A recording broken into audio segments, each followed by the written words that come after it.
Hello everyone, good morning সবাইকে। সবাই কেমন আছেন? আমি তো অনেক ভালো আছি।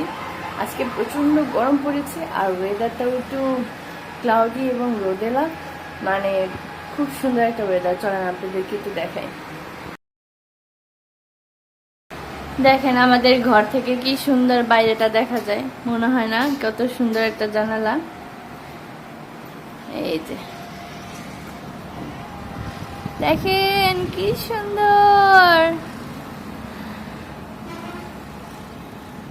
আর এটা হইতেছে বেলি ফুল, আগাছা কাটা কাটা হয়েছে। কি সুন্দর, অনেকগুলো কলি উঠছে। আমি বাইরে গিয়ে এখনই দেখাইতেছি আপনাদের।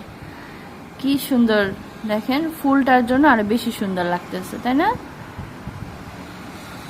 এই যে গতকালকে আমাদের প্রতিবেশী ওইখান থেকে, ওনাদের গাছ থেকে এই দেখেন কত বড় বড় আম দিছে। এটা হইতেছে ফজলি আম, মনে হয় ফজলি আম। আর এই তিনটা দিছে, একটা হইতেছে ব্যানানা ম্যাঙ্গো। এই যে ব্যানানা ম্যাঙ্গো, একটা, দুইটা, তিনটা। আমি, আমার শাশুড়ি মা আর আমার সুন্দর জামাই, এই যে এই তিনটা দিছে। কি সুন্দর! এগুলো এখনো কাঁচা, এখনো করা হয়নি। আর এগুলো তো আনছে, এগুলো তো আমরা খাইতেই আছি। এগুলা আমার জামাই আনছে আমার শাশুড়ি মার জন্য, মানে সবার জন্যই। আমার শাশুড়িমা কতদিন ধরে বাঙালি খাবার খায় না, এখন এগুলো, মানে এইসব জিনিস তার জন্য একটা আবেগ। এগুলো, এসব আম, কাঁঠাল, বাঙালি খাবার, এগুলো সব তার মানে প্রিয়। দেখেন তবে এই আমগুলো আমি আগে কখনো খাই নাই। আমার মনে পড়তেছে যে এটা আমার খাওয়া হয়েছিল, ভিতরে একটু কচকচা টাইপের। তারপর আমি জানি না, হয়তো বা অনেক মজা হইতে পারে, আমার মনে নাই। এই দেখেন কি সুন্দর আম। এই যে আমি একটু বাইরে গিয়ে দেখাই। আজকে ওয়েদারটা অনেক সুন্দর, ক্লাউডি, আর খুব সুন্দর রোদ উঠছে। দুইটাই, একদিকে রোদ, একদিকে কালো মেঘ। ওই যে দেখেন, একদম এরকম একদম কালো মেঘ, দেখছেন? এই যে এই গাছটার জন্য অনেক বেশি সুন্দর লাগে। এই গাছটা কিছুদিনের মধ্যেই আমি আর আমার শাশুড়ি মা মিলে কেটে দিব। কবে কাটবো জানি না, আজকেও করতে পারি, মানে কোনো ঠিক ঠিকানা নাই। দেখেন গাছের আগাছা কাটলে কত সুন্দর কলি হয়, দেখছেন কতগুলো কলি হয়েছে। এই যে গাছের আগা কাটতে হবে, মানে মায়া করলে হবে না, বুঝছেন? মায়া করলে গাছ কখনো যত্ন হয় না, মায়া করলে গাছের যত্ন হয় না। এই যে আমাদের টকপাতা গাছ, এই গাছটা হইতেছে আমার যে অফিস কলিগ আছে, মানে আমার হাজবেন্ডের যে অফিস কলিগ আছে, সে এসে বলতেছে যে আমাদের একটা টকপাতা গাছ আছে, এটা কাকে দিব বুঝতেছি না। এখন আমার জামাই বলতেছে কি, এটা তো আমি খুঁজতেছি। তো তারপরে বাসায় আনতে আনতে আমাকে বলতেছে যে তোমার জন্য একটা সারপ্রাইজ আছে। আমি বলতেছি কি? পরে বলতেছে যে একটা টকপাতা গাছ আনতেছি, দেখো। এই যে দেখেন, আসলে আমরা আমাদের গ্রামের বাড়িতে অনেক সুন্দর, মানে ধরেন আপনার খুব সুন্দর মাটি, মানে বাড়ির আশেপাশে কত বড় বড় আঙিনা থাকে, বাসার পিছনে বড় আঙিনা, মানে পিছনে যে জমিটুকু আছে ওইখানে কি সুন্দর সুন্দর জায়গা, ওইখানে অনেক কিছু চাষ করা যায়। আমাদের এই ধরেন আমরা যারা এই মানে নর্মাল থাকি, এই টবের মধ্যে তেমন কিছু হতে চায় না। এই যে এই গাছগুলা গতকালকে কেটে দিলাম, পরশু দিন।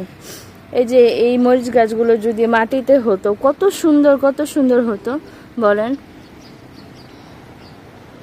আজকে রান্না বান্নার কোনো মানে রেসিপি দেখাবো না। আজকে হচ্ছে কি কি রান্না করেছি সারাদিনই, সেগুলো মোটামুটি একটু দেখাবো। এখন একটু ডালটা চুলায় দিয়ে এসেছি, চলেন একটু ডালটা দেখাই কেমন হয়েছে। খুব সুন্দর একটা কালার হয়েছে ডালের। বলতে বলতে আমি ঘরে চলে এসেছি, আর দেখেন বৃষ্টিটা একদম শুরু হয়ে গেছে। এই যে বৃষ্টি,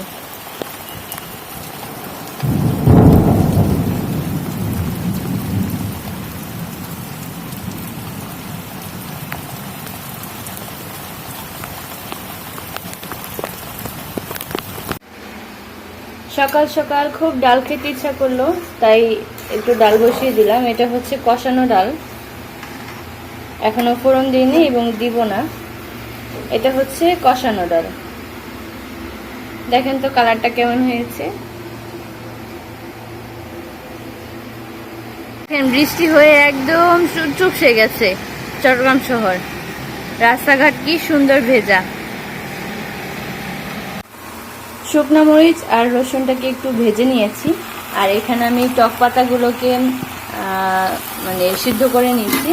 এটা একদম ভাজা ভাজা করে একদম করে তারপরে নামাবো, শুকনা করে তারপর নিয়ে একদম সুন্দর করে ব্লেন্ডার করে ফেলবো। বেশি বড় ভিডিও করলাম না, এটা হইতেছে বেগুন ভাজা আর পটল ভাজা, এটা হইতেছে রাতের জন্য। আর দেখি মা, এই দেখি, ওয়াও, এটা হইতেছে আমার শাশুড়ি মায়ের হাতে গরুর মাংস রান্না। মা এটা না রান্না দেখি, এই যে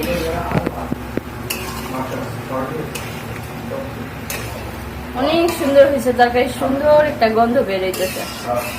আচ্ছা, এই হইতেছে আমাদের আজকের মেনু ফাইনাল লুক, আমি একটু পরে দেখাইতেছি। এই যে তরকারি ফাইনাল লুক, দেখেন কেমন হয়ে গেছে, কেমন হয়েছে আমার শাশুড়ি মায়ের হাতের রান্না। এই দেখেন কেমন হয়েছে, কমেন্ট করে জানান তো আপনারাও কিভাবে রান্না করেন কিনা।